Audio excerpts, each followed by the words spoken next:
जानेंगे कैंसर किस कारण से होता है, किस कर्म की वजह से होता है, किस वजह से इंसान को कैंसर जैसा भयानक रोग होता है। ये सब कुछ जानने के लिए आपको मेरे वीडियो में अंत तक बने रहना होगा। ज़्यादातर इस चैनल पर पुनर्जन्म की, पुनर्जीवन की कहानियाँ लेकर आती हूँ। आज भी पुनर्जन्म की ही कहानी है। इंसान ने पिछले जन्म में ऐसा क्या कर्म किया था, जिसकी वजह से उसको इस जन्म में कैंसर हो जाता है।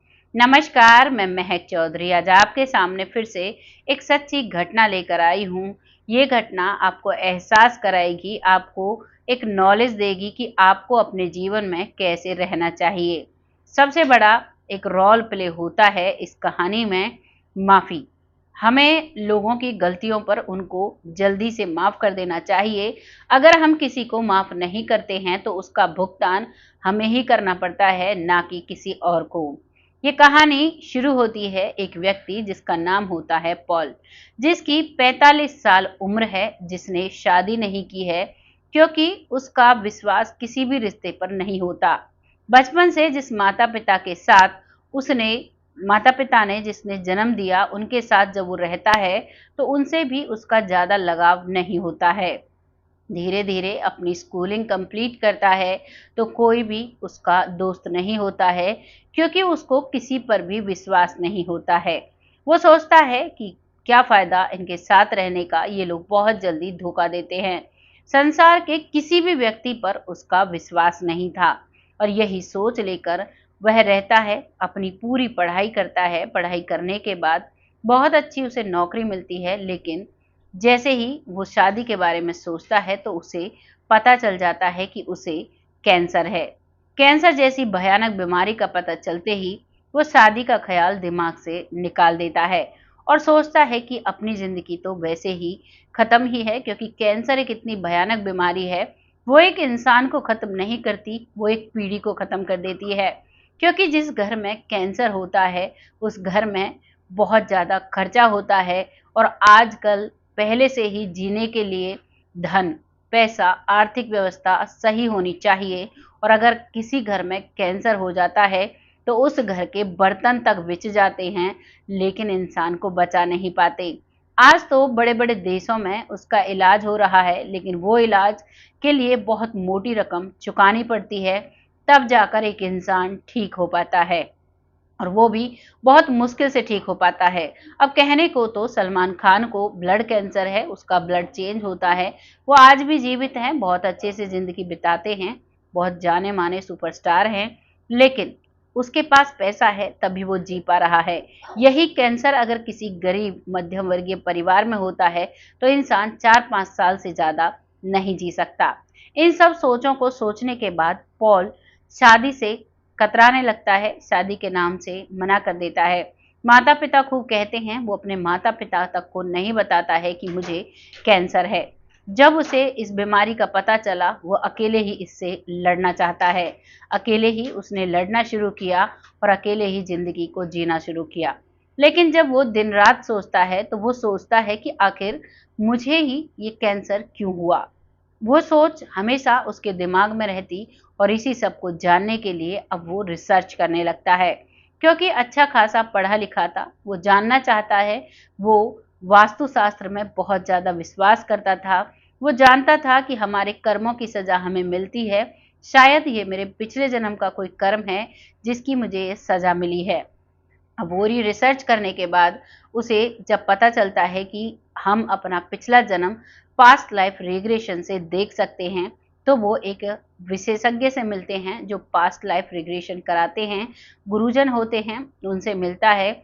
मिलने के बाद उन्हें अपनी समस्याएं बताता है, तो वो उन्हें अब थेरेपी देना स्टार्ट करते हैं, मेडिटेशन कराना स्टार्ट कराते हैं। जो उनका प्रोसेस होता है, जिस तरीके से वो उन्हें सम्मोहन करके उस पास्ट लाइफ में लेकर जाते हैं, वो प्रक्रिया के लिए पहले कुछ समय होता है, जिस समय में इंसान को तैयार होना पड़ता है।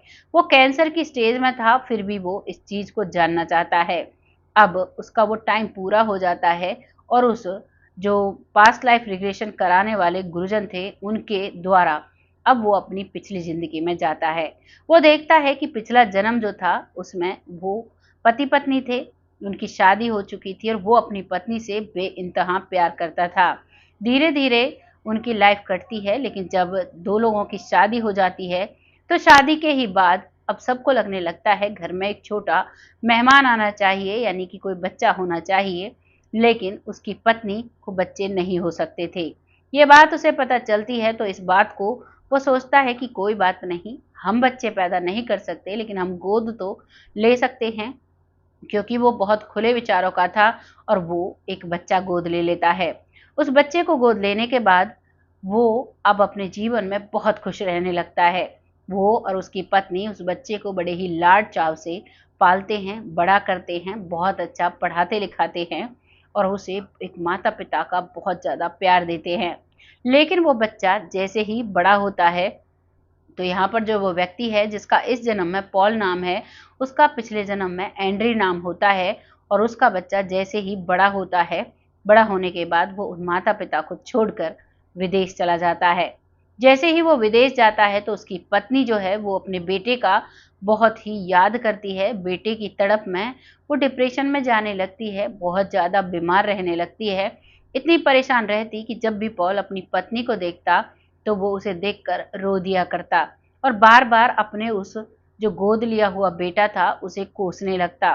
वो कहता कि जो अगर हमारा बेटा हमें छोड़कर नहीं जाता तो शायद मेरी पत्नी बीमार नहीं होती। इन सब का कारण मेरा बेटा ही है और भगवान अगर हमें अपना बेटा देते तो वो हमें कभी भी छोड़कर नहीं जाता। आज के समय में तो सगे बेटे भी पढ़ लिख कर विदेश जाते हैं। खुद माता-पिता अपने एक-एक बच्चे को विदेश भेज रहे हैं और वो वहीं का होकर रह जाता है। इस चीज़ को वो भूल जाते हैं कि बुढ़ापे की जो लाठी होती है वो हमारी संतान होती है, उसी को हम बाहर भेज देते हैं तो फिर हम जो बुढ़ापे के लिए हमने जो सहारा इस धरती पर लाया वही हमारे साथ नहीं होगा, हमारी अंतिम इच्छाएँ पूरी नहीं करेगा तो क्या फ़ायदा? वो इस चीज़ को भूलकर खुले विचारों वाले बनते हैं और कहते हैं बच्चे की लाइफ को अपने लिए नहीं रोकना चाहिए, बच्चे को कामयाब बनना चाहिए। अच्छे माता-पिता वही होते हैं। ये सबका अपना-अपना ओपिनियन होता है, लेकिन यही कुछ लोग ये कहते हैं कि ऐसा कुछ नहीं होता। बच्चे को जो करना होता है वो अपने साथ रहकर ही मेहनत करके पा लेता है। हमारे देश में बड़े-बड़े आईपीएस ऑफिसर हैं, बड़े-बड़े अधिकारी हैं, घर बैठे बड़े-बड़े बिज़नेस चला रहे हैं। क्या ये सब विदेश गए? ये सब अपने माता-पिता के साथ रहते हैं और अपनी मेहनत करके अपने माता-पिता का भी और अपनी जीवनी को भी चलाते हैं। लेकिन यहीं पर जो माता-पिता अपने बच्चों को विदेश भेजते हैं, अपने से बचपन में ही दूर कर देते हैं, वो फिर उम्मीद भी कैसे कर सकते हैं कि बुढ़ापे की सहारा हमारा बेटा या हमारी बेटी बनेगी। ये सारी चीज़ें भूल जाते हैं। ये वो ओपिनियन मैं आपको बता रही हूँ, जो लोगों की सोच है। आपको इस पर कैसा लगेगा, वो आप लिख कर बताइएगा।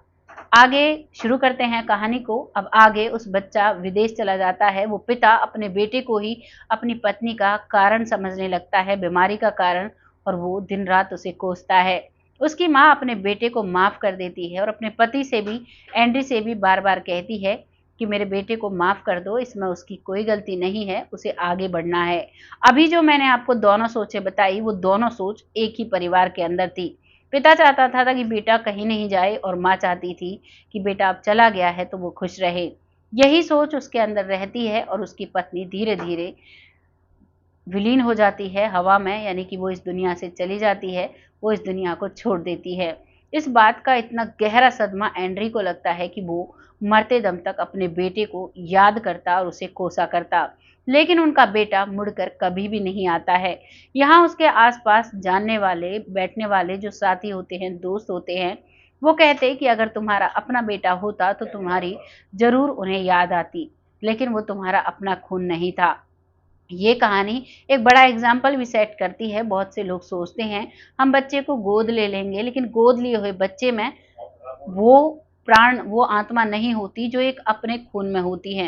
कहने को तो अपने खून भी अपने पिता को, माता को बहुत ज़्यादा बुरी तरीके से टॉर्चर करते हैं, खुद ही वृद्धाश्रम में छोड़ आते हैं, खुद ही रात के अंधेरे में सड़क पर छोड़ देते हैं, घर से धक्का मार देते हैं, लेकिन ये सभी की सोच है जो मैंने आपके साथ साझा की। अब यही सोचते-सोचते वो इस दुनिया से चला जाता है। अब उसका अगला जन्म होता है पॉल के रूप में। अब क्योंकि वो जब इस दुनिया से गया तो उसका रिश्तों पर से विश्वास उठ गया था। वो किसी को भी अपना नहीं समझता था और वो अपने बेटे को बिल्कुल भी माफ नहीं करता है। वही भावना जब वो दूसरा जन्म लेता है तो उसके अंदर रहती है। इसी डर से वो ना किसी को दोस्त बनाता है, ना ही वो किसी के साथ रहता है, ना ही किसी से ज्यादा जुड़ाव महसूस करता है, क्योंकि उसके अंदर वही भावना अब भी थी। कहते हैं ना, आत्मा अजर अमर होती है, सिर्फ शरीर बदलता है, आत्मा वही होती है। हमारे सब कॉन्शियस माइंड में कहीं ना कहीं वो बातें जरूर छिपी होती हैं, जो कभी ना कभी उखड़ कर सामने आती हैं। क्योंकि वो किसी किसी को देखकर इतना चिड़चिड़ा हो जाया करता, कोई भी रिश्तेदार गेस्ट कोई भी आता तो उनसे ज्यादा मतलब नहीं रखा करता, वो सबसे दूरी बनाकर रखता और एक ही बात कहता, कोई किसी का नहीं है, यहाँ सब अपने लिए आए हैं और सभी को अकेला जाना है, अकेला ही रहना है। उसका ये एक मूल मंत्र था जीवन का और इसी के सहारे वो जी रहा था। बहुत सारी ज्ञान, बहुत सारी क्लासें उसने पास की, बहुत अच्छे से पढ़ाई की, लेकिन अब उसे ये जो कैंसर होता है, यहाँ पर जो डॉक्टर्स हैं जिन्होंने रिसर्च की कैंसर के ऊपर, वो बताते हैं कि हमने बहुत ज़्यादा रिसर्च करने के बाद ये देखा है, ये जाना है कि जो लोग बातों को नहीं भूलते, किसी को माफ़ नहीं करते, उनके अंदर एक गाँठ बनती है और उसी गाँठ में कैंसर बनता है। ये सब उन्हीं का कहना है। अब इस पर बहुत से लोग कहेंगे ऐसा कुछ नहीं होता, लेकिन ऐसा होता है और ये बिल्कुल सच्ची कहानी है। अब पॉल को पता चल चुका था कि मुझे जो कैंसर हुआ है वो मेरी सोच की वजह से हुआ है। मैंने अपने अंदर ये बात दबा कर रखी, मैंने कभी भी अपने बेटे को माफ़ नहीं किया, उसकी वजह से मेरा एक जन्म नहीं, मेरे 2 जन्म बर्बाद हो गए। शायद मैं उसे पिछले जन्म में ही माफ़ कर देता और उस बात को वहीं छोड़ देता तो आज मैं जीवन में सुखी होता, मेरा भरा पूरा परिवार होता। मैं 2 जन्मों के भेद को ही नहीं भेद पाया। ऐसा कोई ना करे, इसीलिए वो इस कहानी को सबको बताता है। अपना नाम भी उसने बताया और बाकायदा उसने कहा कि ये कहानी जितनी शेयर की जाए उतनी कम है, क्योंकि कैंसर का रेशो आजकल बहुत बढ़ रहा है। पहले समय में लोग बहुत भोले हुआ करते थे, कोई भी लड़ाई हो जाती बहुत जल्दी एक दूसरे को माफ कर दिया करते, लेकिन आज का समय अलग है। कहते हैं कलयुग का बहुत गहरा प्रभाव है। आज के समय में लोग क्या करते हैं, कुछ भी छोटी सी बात का इतना बड़ा मनमुटाव बना लेते हैं और उसको कभी नहीं भूलते। अगर किसी से लड़ाई हो जाती है तो जीवन भर यह सोचने में निकाल देते हैं कि इसको किस तरीके से दुख पहुंचाया जाए, किस तरीके से इसका नुकसान हो, किस तरीके से इसे परेशान किया जाए, और यही मेन कारण होता है कैंसर होने का। तो इसीलिए अगर कुछ हो जाता है तो अपने अंदर माफ़ी की भावना रखें, हर किसी को माफ़ करें, क्योंकि जो भी करता है वो अपने कर्म बिगाड़ रहा है, या अच्छा करता है तो बना रहा है, गलत करता है तो अपने कर्म बिगाड़ रहा है। इसीलिए किसी का भी बोझ अपने ऊपर ना लें, हर किसी बात को भूल जाएं और अपनी जीवन शैली को बहुत अच्छे से आगे बढ़ाएं। ये पॉल का संदेश है। अब पॉल पता नहीं आगे वो ठीक हो पाएगा या नहीं। अब तो उसने अपने बेटे को माफ कर दिया, लेकिन इतनी भयंकर बीमारी है, हो सकता है वो ठीक भी हो जाए। 10% उसके चांस है कि वो बच सकता है, अदरवाइज वो इस दुनिया से चला जाएगा। यहाँ एक बहुत बड़ा मैसेज उसने दिया अपने जीवन में, सच्चाई से। और अगर कोई आपके साथ धोखा करता है तो वो आपका नहीं बिगाड़ रहा, अपना खुद का बिगाड़ रहा है। इसी चीज को अपने जीवन में अपनाएं और दूसरे को माफ कर दें। ये कहानी यहाँ समाप्त हो जाती है। आपको ये कहानी कैसी लगी कमेंट सेक्शन में ज़रूर लिखिएगा, क्योंकि आपके कमेंट हमें बहुत अच्छे लगते हैं। जब आप बड़े बड़े कमेंट लिखते हो तो उनको पढ़कर ऐसा महसूस होता है कि आप हमारे सामने बैठे हैं और हम एक दूसरे से बातें कर रहे हैं। अब वक्त आता है उन लोगों का जो लोग हमें दिल से सपोर्ट करते हैं, बहुत प्यारे और बहुत अच्छे कमेंट भेजते हैं, जिनमें सबसे पहला नाम आता है मंजू चौधरी जी, जो बहुत अच्छे से बहुत मोटिवेटिव कमेंट भेजती हैं।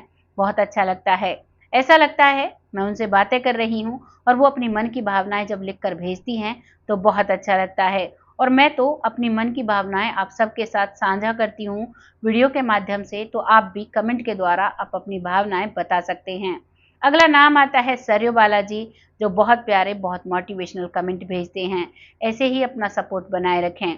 अगला नाम आता है लखविंदर सिंह, जो बहुत अच्छे से सपोर्ट करते हैं, बहुत ज़्यादा कमेंट आते हैं उनके, एक एक वीडियो पर कई कई कमेंट होते हैं। तहे दिल से आभार व्यक्त करती हूँ, ऐसे ही अपना सपोर्ट बनाए रखें। अगला नाम आता है मोहम्मद राव यासीन जी, जो बिटिया कहकर सम्मानित करते हैं, बहुत अच्छा लगता है। ऐसे ही अपना सपोर्ट बनाए रखें और अपनी बिटिया को ऐसे ही आशीर्वाद देते रहें।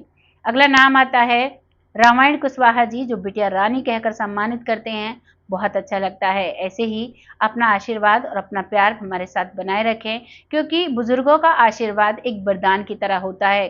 अगर आप सबका आशीर्वाद रहेगा तो हमारे जीवन में भले ही ये वीडियोस जो है वो कम चल पाती हैं, कोई दिक्कत परेशानी नहीं है, लेकिन आप सबका जो आशीर्वाद होता है वो हमारी जीवन शैली को निखारता है। इसीलिए सब कहते आए हैं बुजुर्गों का आशीर्वाद बहुत ज़रूरी होता है। ऐसे ही अपना प्यार और सपोर्ट बनाए रखें। अगला नाम आता है भूप सिंह सैनी जी, जो बिटिया कहकर सम्मानित करते हैं, बहुत अच्छा लगता है। ऐसे ही अपना आशीर्वाद अपनी बिटिया पर बनाए रखें, जिससे कि हम आगे बढ़ते रहें।